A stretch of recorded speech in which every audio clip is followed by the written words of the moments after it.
Bom dia, boa tarde, boa noite. Estamos aqui com 2 pontos ou mais, aquele programa que apresenta mais de um ponto de vista sobre a mesma coisa. Entretanto, hoje será só 2 pontos de vista. Ao meu lado, meu amigo Alex Américo. E aí, pessoal, beleza? E hoje nós vamos conversar sobre o caminho da informalidade. Como assim, Alex? Vamos saber se a melhor opção atualmente é de trabalho, né? É a informalidade, é viver ali no farol, No subemprego? no subemprego, ou a CLT ela ainda tem chance de sobreviver. A gente vai conversar mais ou menos sobre isso, os prós, os contras, as coisas boas, ruins, as consequências e se Deus prover aí na nossa vida uma solução para esse problema. Que vai ser difícil, mas vamos ver como é que a gente vai chegar nisso tudo, né, Matheus? Isso aí. Estamos nas principais plataformas de áudio, né, Alex? Com certeza, Spotify, Deezer, Apple Music, inclusive no YouTube, e muito importante, se você quiser ajudar esse podcast e os outros da rede até aqui, você pode ouvir através da plataforma Orelo. Assim, a cada play que você dá lá naquela plataforma, a gente ganha um valor a mais, assim, ou seja, é só ouvir por lá que a gente ganha.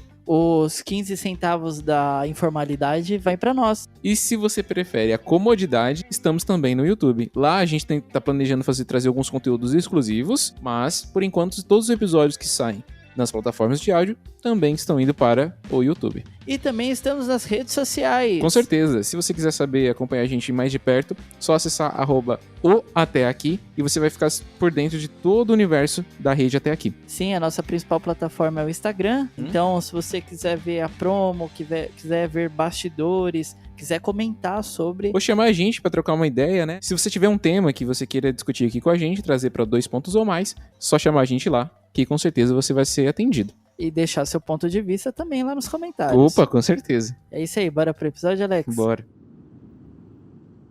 Muito bem, Matheus, a gente vai começar falando sobre a situação internacional da informalidade, né? Como é que os países, de uma forma geral, assim, estão tentando lidar com isso.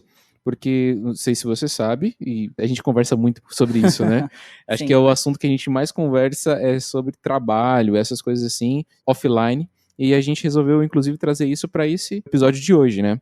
Com relação à situação internacional, os países têm cada vez mais... estão tentando se adequar. Por quê? As empresas, elas estão pressionando cada vez mais, informando que para conseguir contratar mais pessoas, porque a taxa de desemprego mundial ela está crescendo cada vez mais, então elas falam assim, olha, para eu contratar, eu preciso ter mais flexibilidade, não dá para ser aquele emprego mais formal, de 44 horas semanais, essas coisas assim. E aí, o mundo tem cedido bastante. Sim, na verdade a gente tá numa vibe neoliberal, né? Tem um liberalismo que já é a falta do Estado interferindo na economia. O neoliberal é a gravura disso. É quando o Estado ele não interfere realmente. Então existem muitas empresas, muitos governos apoiados por essa política, por essa ideologia, estão implementando de certa forma esse neoliberalismo. E eu não vou tentar me agravar tanto na parte política, eu só estou tentando explicar um pouco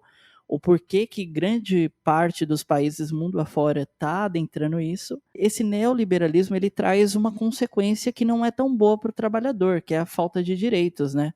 Então, quando a gente vai falar do caminho da informalidade, nós estamos falando de um emprego onde você não tem um seguro-desemprego, você não tem um acesso a convênio de saúde, Fundo de garantia e por aí vai. Como reflexo, para tentar diminuir isso, as empresas têm oferecido, ao invés de salário, mais benefícios também. Então, tem muita empresa descolada que oferece tipo um happy hour, essas coisas assim, trabalho do jeito que você quiser, Sim. no dress code, mas isso são formas de camuflar para que o trabalho ele pareça menos um trabalho, mas no final você acaba trabalhando mais. Principalmente na área de design, na área das agências, como posso dizer assim, as pessoas são de fato bem exploradas com relação a isso, em relação a prazos, tem muitos empregos e a maioria dessas empresas tem uma postura mais descolada, sabe? Na época do lançamento do The Last of Us, teve maior polêmica, porque a empresa que é responsável pela criação... Naughty Dog, recebeu várias denúncias de que estava causando um mal-estar nos seus funcionários. Por quê? O jogo, ele é de extrema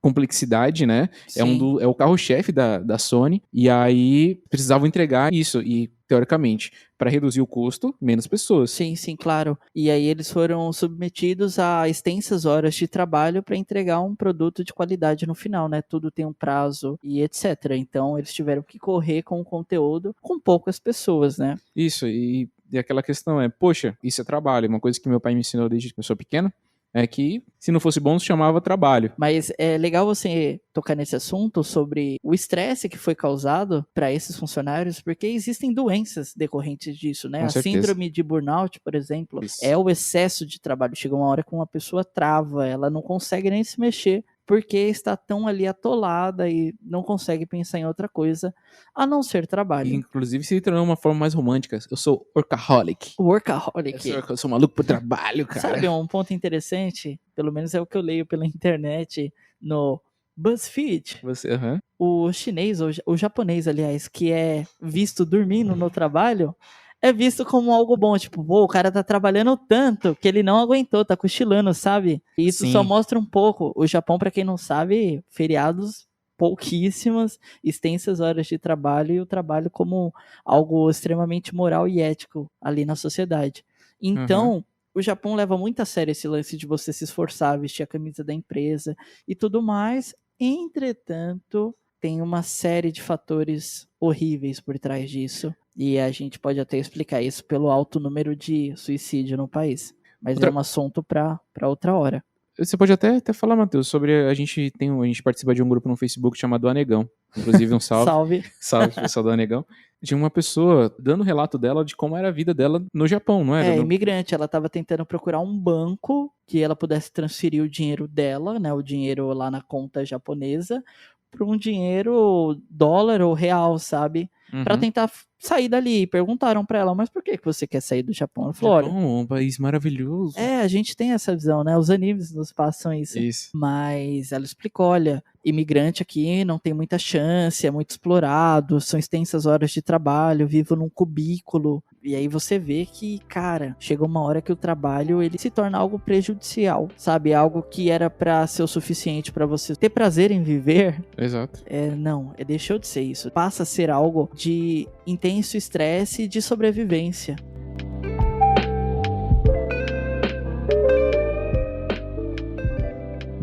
A partir do ano de 2008, né, que teve a questão da bolha dos imóveis, né, que quebrou o mundo todo. Aquela crise lá dos Estados Unidos. Exatamente.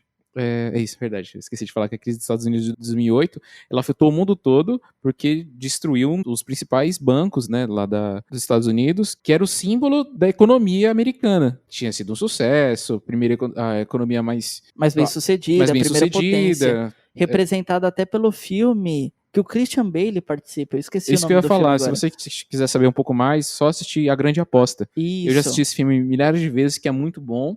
Cara, é um retrato de como essa bolha tava tão na cara que ninguém queria ver, que ninguém tava desacreditando sobre os bancos americanos. Pouquíssimas pessoas perceberam, eu estou falando de grandes empresários, banqueiros, perceberam o que ia acontecer, que é o caso do Christian Bale, né? Que ele começa a comprar coisas que seria prejudicial no ponto de vista econômico e mais pra frente se torna a mina de ouro quando vem a crise, né? Se você quiser saber mais, talvez a gente possa até trazer um pouquinho a gente fala sobre especificamente de filmes de bancos, né? Alguma coisa assim. Sim. Senão a gente vai falar só sobre os filmes. Sim. Mas beleza. Mais ou menos isso mesmo. Esse filme é sensacional. Se vocês quiserem procurar, se eu não me engano, tem na Netflix. E a partir dessa crise, o desemprego, ele assolou muitas pessoas. Inclusive, estava muito mascarado com a compra de aquisição de imóveis. Mas só que esses imóveis estavam sendo liberados para as pessoas sem nenhum crédito. Então as pessoas já estavam desempregadas, as pessoas já não tinham dinheiro, a taxa de aquisição de imóveis estava crescendo, entendia-se que a população tinha o dinheiro. De forma mais simples para explicar isso, é como se eu vendesse a casa para alguém que não tem dinheiro para pagar. Exatamente. E aí, como você vai liberando esses imóveis, tirando esse dinheiro, uma premissa de que a pessoa vai te pagar lá na frente e ela não pagou, vem a falta de grana que ocasiona toda a ruptura na economia em 2008. Causando esse efeito mundial, né, que aqui no Brasil foi considerado uma marolinha, né, pelo Segundo Lula. Isso. Eu era pequeno na época, eu entendia pouco, só agora que faz um pouquinho mais de sentido, né? E aí, a questão é, nesse desemprego, as empresas disseram assim, olha, não tenho condição de contratar pessoas. Lembrando aqui que a gente não está querendo criticar o grande empresário de fato. Os impostos aqui no Brasil são altíssimos. E até para um microempresário começar o seu negócio, fora a burocracia, exige muito dinheiro, existe contratação de funcionário, imposto ali, imposto aqui, que encarece no final o produto. Sim, a gente vai chegar lá falando da parte do empresário, né? É. Falando sobre isso. Mas é só pra gente ter um panorama mundial. E a partir disso, as grandes empresas começaram a fazer uma concorrência teoricamente desleal. A mais famosa é a Amazon. Sim, a Amazon, que a gente pode até ver no filme Nomadland, no finais do ano, a Amazon contrata funcionários contratuais, assim, de, sabe, 3 meses, só para atender a demanda no Natal e o Ano Novo de empresas. Beleza, ok. Mas qual é as normal. condições desse contrato? Sim, isso é comum, inclusive aqui no Brasil, os empregos sazonais, né? Isso acontece, mas a questão é as condições que isso é aplicado a essas pessoas. Com relação à Amazon, ela tem uma estratégia que é muito comum. Ela prefere aceitar um prejuízo momentâneo para o quê? Para destruir todas as possíveis concorrentes, para oferecer um preço mais baixo. E aí o que acontece? Quando ela domina o mercado, Ela vai lá e retoma as coisas. Alguns exemplos. Só que no Brasil, livrarias, lojas de CDs, tá, ok, que ninguém compra CD. Mas existe um mercado ainda que é menos aquecido, mas a Amazon ela já tomou isso e ela já está indo para cima da de eletrodomésticos, de essas coisas assim. Por que ela não consegue vencer? Porque tem uma fidelidade muito grande com as empresas nacionais, que é a sim, Magazine Luiza e a Casas Casas Bahia. Bahia, de Exatamente. fato. Você pode até pensar assim, poxa, loja 100, eu nem sei como é que existem hoje. Caedu, acho que só existe aqui em Itaquá. Mas são empresas que, por exemplo, elas estão com uma faixa muito pequena do mercado como um todo, mas que já tiveram uma representação muito grande. A Amazon oferecendo esse prejuízo, só que esse prejuízo dela, ela não está visando os funcionários, e sim o lucro. E se você for até procurar história sobre a Amazon, você vai encontrar diversas coisas. Recentemente, até a Twitch, que é a plataforma de streaming onde eu costumo assistir minhas coisas, né, Matheus? Que eu falo pro Matheus que é minha TV. Durante muito tempo, a forma de pagamento dos streamers era através do dólar. O que eles fizeram? Readequaram a plataforma para pagamento em real. Pô, show de bola. O que acontece? Ela fez a readequação do valor de pagamento ao invés de ser em dólar para real. E aí você já entende a questão de desvalorização. Só que o que não foi feito como posso dizer assim, a readequação foi no pagamento de taxas. Se o seu pagamento é em dólar, você recebe muito mais, porque é 1/5. Quando isso reduz, você continua recebendo, teoricamente, 1/5, só que a taxa continua em dólar. Seu desconto está sendo maior porque o seu desconto está em dólar, né? Exatamente. E o que aconteceu? A maioria dos streamers perderam, em média, 1/3 da receita. Poxa, é normal, readequação, mas só que as pessoas, com aquele dinheiro que ganhavam antes, estavam sustentando a casa delas. Felizmente, existe um mercado fortíssimo, principalmente lá fora, que é de produção de conteúdo. E existem profissionais acerca disso, né? Existem empresas grandes baseadas nisso. Se você não tem tanto costume, você provavelmente já viu algum comercial falando da Loud. Loud é uma empresa de streamers. Recentemente fechou uma parceria com o Itaú. Isso é só para vocês entenderem esse parâmetro internacional, como é que a gente chegou nessa questão da flexibilização das leis para atender esse nicho. E aí você já tem uma noção de onde a gente quer chegar. Esse é o parâmetro internacional e como ele está sendo aplicado aqui no Brasil sobre a informalidade, como é que o governo tem reagido a partir disso, né?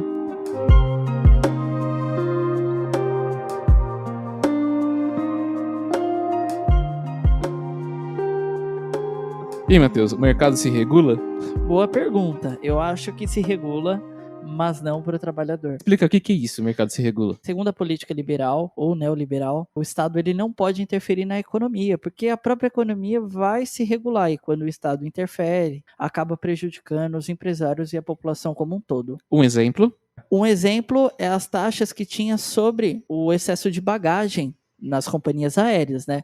Beleza, encarece mais o valor da passagem, o despacho, etc e tal. O governo retirou? Retirou. Retirou a taxa, não tem essa taxa. E aí eu te pergunto, Alex, as companhias aéreas tiraram essa taxa? Não. Não. Tá tudo embutido agora dentro do valor da passagem, continua? Sim, de fato. E eu não tô querendo aqui ficar metendo pau em empresário, tá? Quem me conhece sabe o meu posicionamento, mas não é essa a minha intenção aqui. De fato, altos impostos prejudicam boa parte da economia, principalmente no país como o Brasil, que é recorde de impostos aí. Um dos países mais difíceis de se fazer negócio. Sim. Acho que a Forbes fez um estudo recente, que é um dos países no mundo mais difíceis de fazer negócio. Só que convenhamos, nem todas as empresas seguem ali um padrão moral e ético nos seus negócios. E aí entra, no meu ponto de vista, a interferência do Estado na economia. Lembrando que quando houve a crise de 2008, se realmente a gente seguisse ao pé da letra que o Estado não deveria interferir na economia, o governo do Obama não teria dado um montante de dinheiro para incentivar a retomada da economia naquela época. O próprio mercado teria que se regular de alguma forma, o que não ocorreu em 2008 e em 1924 naquela crise. O governo de 24 lá nos Estados Unidos demorou, porque ficou com essa ideia de que o mercado se autorregula, o que agravou ainda mais a crise na época. Não era 29? Crise de 29. É o Lovejoy Street. Isso, perfeito. Para quem quer saber mais... Lovejoy Street. E aí, seguinte, a gente vai agora para um cenário mais próximo da gente. Se você quiser conhecer um pouco mais, tem um documentário chamado GIG, G-I-G, a uberização do trabalho. E ele fala como essas empresas que a partir de 2008 começaram a entrar nos mercados e falaram assim, eu preciso de mais condições, como é que elas estão invadindo. Uma empresa famosa nisso é a Uber. A Uber, ela oferece uma plataforma que conecta motoristas com passageiros. Teoricamente, né? Teoricamente é isso. O que trouxe para nós, meros cidadãos, algo bom na época, né? O táxi já tinha o monopólio aqui de transporte, né? Quando o Uber apareceu, apresentou uma taxa muito menor. Por quê? Porque não existe uma questão de regulamentação.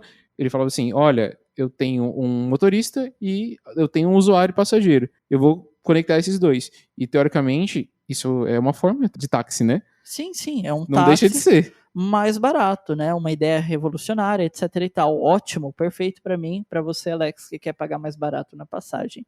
Até porque, quem não conhece, os taxistas pagam altas taxas, né? Sim, com certeza. Não é só o lucro, é os impostos também embutidos. E aí entra o Uber sem tanta regulamentação, sem tantos impostos, consegue ali transitar com um preço muito menor.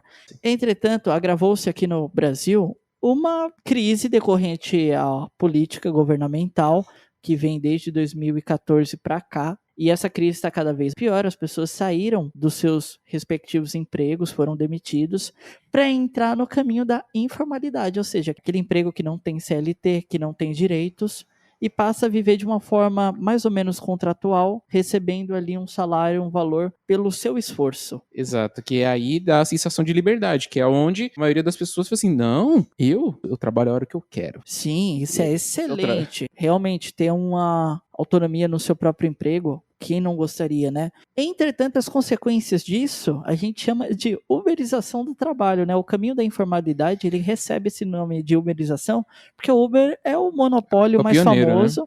exatamente, que está trazendo essa informalidade. Então, vamos falar que os empregos que as pessoas tinham sem carteira assinada, vivendo dessa forma, se tornam um subemprego. E com o agravamento da crise, muitas pessoas migraram para o Uber. E o Uber, que era benéfico para as pessoas que adquiriam ali e trabalhavam com isso, acaba se tornando algo muito escasso para o que eles realmente precisam. Porque há um montante de pessoas trabalhando com a mesma coisa. Existia mais carros do que passageiros disponíveis para poder fazer o transporte. Também sobre isso, as empresas, mesmo não dizendo de uma forma aberta, existe uma questão de algoritmo, que é o seguinte, você tem o horário certo, você tem o local certo, para você conseguir ganhar mais. Se tá chovendo, se não tá, se tá de noite, se o local é perigoso. E exatamente isso. E em 2020, foi entrevistado diversas pessoas que trabalhavam, diversos ciclistas que trabalhavam para o iFood. Essas pessoas, elas são da região metropolitana de São Paulo, inclusive de Itaquaquecetuba, elas vão lá do centro de São Paulo para poder fazer o quê? Atender os restaurantes mais famosos, as áreas comerciais, que é onde tem o maior fluxo. Só que essas pessoas, elas trabalham, só que ao invés delas voltarem para casa, tem vários relatos delas que dormem na rua. E aí uma forma de assumir isso é que o iFood ela tem cada vez tem feito pontos específicos onde as pessoas podem dormir, cochilar, recarregar o celular, que é onde eles não conseguem receber as chamadas. Então, o iFood, diferente da Uber, ele tem um posicionamento diferente, assim, olha, realmente, essa é a nossa frota, então eu quero ajudar. Só que a única ajuda que eles oferecem é somente Toma aqui um ponto para dormir. Exato. E aí as pessoas, elas vivem nessa situação de subemprego. Sabe, qual emprego também que você pode fazer o seu horário, mas existe um algoritmo? É você trabalhar no sinal. Verdade. O algoritmo é o tempo que você tem ali para poder, no horário de fluxo, que você tem que disputar o espaço com outras pessoas. Com outras pessoas. Excelente analogia, hein, cara? É a mesma coisa. Não, de fato, é a mesma coisa. vale lembrar que as pessoas estão trabalhando tanto a ponto de não voltar para casa, porque o dinheiro que eles estão lucrando, seja no Uber ou seja até mesmo no iFood, não é o suficiente para arcar com as despesas que eles possuem dentro de casa. Exato. Lembrando, estamos numa época de crise, uma crise muito séria aqui no Brasil. O preço da gasolina, por exemplo, para quem transita de Uber, fez com que 20% do pessoal do Uber saísse. Então, o cara que largou o emprego para trabalhar de Uber, né? Aliás, o cara que largou o emprego e escolheu o Uber para não morrer de fome, acabou perdendo esse emprego. 20% dessas pessoas perderam o subemprego por conta da crise que se agrava aqui. E isso é culpa também em relação à forma que a CLT ela tem sido movimentada, né? Exemplo, desde 2017 foi aprovada a reforma trabalhista que modificou e deu uma estabilidade muito grande para as pessoas, para poder facilitar, mas também é uma forma de se tornar mais inseguro. Inseguro por inseguro, eu prefiro ganhar mais. Poxa, mas se acontecer alguma coisa com você, acontecer alguma coisa, eu vou estar da mesma forma que eu estivesse trabalhando. Infelizmente, essa reforma trabalhista, ela, de certa forma, não foi boa para o trabalhador. Tá adequando as leis para as grandes empresas poderem trabalhar por meio da informalidade. E aí a gente entra em guerras de classes. Como é que eu posso dizer? O grande empresário lucrando. Na verdade, Deus, a ideia da reforma é fazer com que acordos que sejam mais benéficos para a empresa sejam legais. Não, Porque então, já existe formas de acordos informais. a reforma trabalhista ele vem com essa premissa. Você vai negociar muitas coisas com o patrão. Por exemplo, as férias. Em vez de você tirar 30 dias direto, você pode negociar com o patrão. Mas eu duvido que o patrão vai falar A e você vai falar B e não vai ter consequências. Entendeu? E infelizmente a realidade que a gente vive é aquela celebre frase: manda quem pode, obedece quem tem juízo. Sim. Se a gente está num país com 14 milhões de desempregados, se eu perder o meu emprego, outro vai assumir a vaga e todas as consequências que tem com ele. Se a consequência é você fazer o acordo com o patrão e sair prejudicado, para ele não ficar desempregado, ele vai aceitar. Então é aquele negócio, né? Se você não quer esse emprego, tem quem queira. Existe esse tipo de assédio dentro das empresas, Se você né? não quer. É verdade. As leis, elas são para poder abrir negociação. Só que muitas vezes você vai trabalhar num local que não existe negociação. As empresas, elas adotam um formato que, cara, se você parar para pensar em questão de custo com RH, para você ter uma negociação com uma pessoa, uma negociação com outra, é mais fácil você definir o seu modelo e tá pronto. Sim, Exemplo, sim. hora extra ou banco de horas. Tem empresa que não paga hora extra, só banco de horas. Só que eu não tenho opção de escolher. Não tem nenhuma. Não tem. Em tese era para você ter, Exatamente. mas você não tem. Ou seja, a gente está entre, como é que eu posso dizer, os grandes empresários. Quando eu estou falando grandes empresários, eu estou falando dos grandes mesmo. Eu estou falando do cara do iFood, o cara da Amazon, que é o mais rico do mundo, Jeff Bezos, o Uber, que está lucrando bastante. Estão lucrando muito? De fato, estão em cima do quê? Da exploração do trabalhador. E isso já tem mudado muito com relação à percepção do primeiro emprego. Exemplo, nessa mesma entrevista para a BBC, o estudioso responsável, né, é o seguinte: antigamente, que foi o meu caso, as pessoas entravam num emprego que pagava o salário mínimo, conseguia juntar o dinheiro ali, pagavam um curso, pagavam um curso, o profissionalizante, uma faculdade técnica, para poder conseguir se graduando, teoricamente, no mercado de trabalho. Hoje não. As pessoas já entram nesse formato já de informalidade dessas empresas e elas tentam galgar dentro dessas empresas mesmo, que é um nível acima. Eu tenho uma bicicleta e eu consigo fazer as entregas. Imagina se eu tivesse uma moto. Sim. E se eu tivesse um carro? Se eu tiver um carro, eu consigo fazer transporte e entrega. Sim. E é isso. E aí, assim, você tá ali dentro de uma plataforma que ela tem todo o poder, porque ela comanda total o algoritmo para dizer onde você deve estar. E se você não respeitar, você não ganha o dinheiro. Sim. Isso é liberdade? Então, né, vem a discussão. Na verdade, esse é um assunto muito complexo que envolve não só política, economia, direito, formas de pensar. Tem um pessoal que realmente defende esse estilo de contrato, tem pessoas que não. Eu sou do time que não defendo. Sei que tem um lado bom, mas o lado ruim para mim sobrepõe. E se a gente fosse discutir aqui de forma extremamente séria sobre isso, cara, levaria uma vida. A gente demorou tempo pra poder trazer isso aqui, porque a gente discute muito sobre isso. Exemplo, eu sei que é difícil você trabalhar numa empresa onde que você é exigido a trabalhar mais do que a sua carga horária. E aí eu falo assim, isso se chama trabalho. Isso é trabalho, não é trabalho isso? Isso é trabalho. O fato de você ter uma carga horária maior faz parte. Pô, mas não tá previsto na CLT. Felizmente, não tem ninguém olhando pelos trabalhadores. As pessoas estão trabalhando demais e ganhando muito pouco. Quem tem culpa? O Estado e as empresas. Pesado, né? Pesado. O pessoal vai chamar a gente de esquerdista e... Não, falando da minha visão, eu acredito que a informalidade, ela traz sim a liberdade, mas eu prefiro ter essa informalidade e saber aonde, de uma forma clara, que eu tô sendo controlado, do que você, de uma forma dentro de uma empresa, está sujeito aos mesmos riscos, só que de uma forma totalmente mascarada.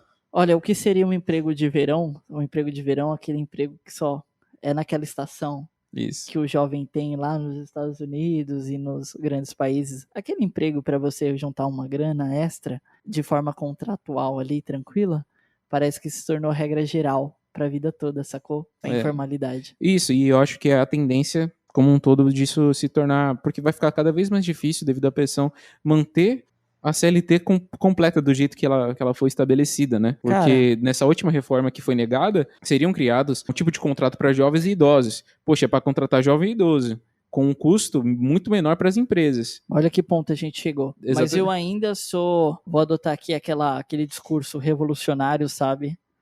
Marxista.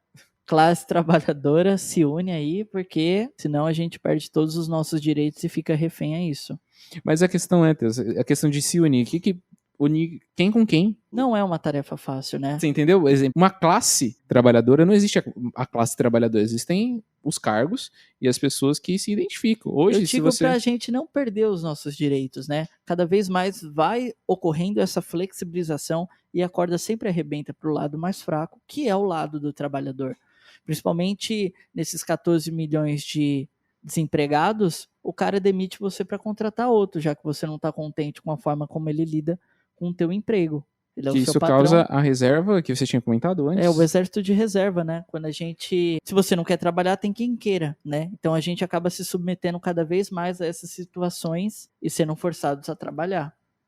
A gente abre, na verdade, um diálogo pra gente conversar durante o que vem aí, né? Eu tô trabalhando de forma CLT atualmente, home office. Contrato. Matheus, contrato. Que teoricamente é o oposto do que a gente pensa. Não tô sem direito.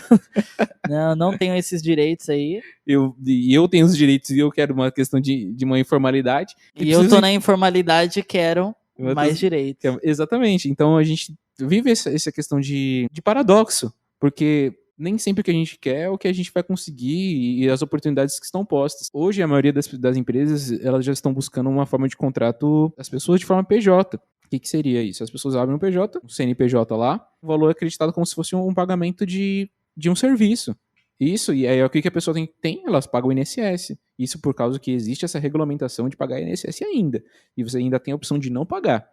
Para você poder se aposentar com... Não é nem que... Se aposentar já é outro mistério. Mas a questão é que se você tem o acesso ao benefício do INSS caso você sofra algum acidente. Isso é uma forma de segurança? Talvez. Talvez o trabalho... Você ser uma empresa, talvez te proteja um pouco. São várias formas de benefícios, também são várias formas de te lascar. Verdade. Então é isso, pessoal. Pensem. Reflita. De fato, o caminho é a informalidade? Que o mundo tá caminhando aí, tipo, esse é o caminho? A gente tem que aceitar isso. Esse é o caminho? A gente vai aceitar isso, trabalhadores do mundo? Univos? Tem que aceitar, Matheus. É evolução. Ai, coitado. Não sabe o que fala, Deus perdoa. É isso, pessoal. É isso aí. Até mais. Até.